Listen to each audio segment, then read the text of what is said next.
bacu nongeye kubaha ikaze muri aya makuru ategekanya ikirere cyo kuri uyu wa gatandatu ni ku igenekerezo rya 11/0 umwaka wa 2025. Mu gatondo hitezwe yuko mu ntara zose zigize igihugu cacu ko hazorangwa ikirere kirimo ibicu vyinshi.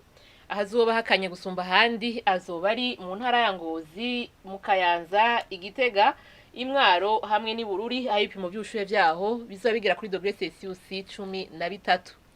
Ku muhingamo naho hitezwe ko azogwa imvura hose mu gihugu cacu, mu ntara zitari nke hongere hacemwo n'ibihe vy'izuba.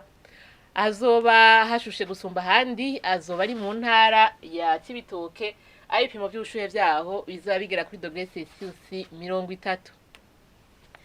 Ejo mu gatondo hitezwe yuko izuba rizoseruka igihe cy'isaha 12 zirenga ku munota umwe, rirenge igihe cy'isaha 12 zirenga ko iminota 19 z'umugoroba.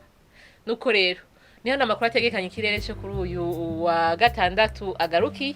Mwakoze mwese kuyakurikira naho ubutaha.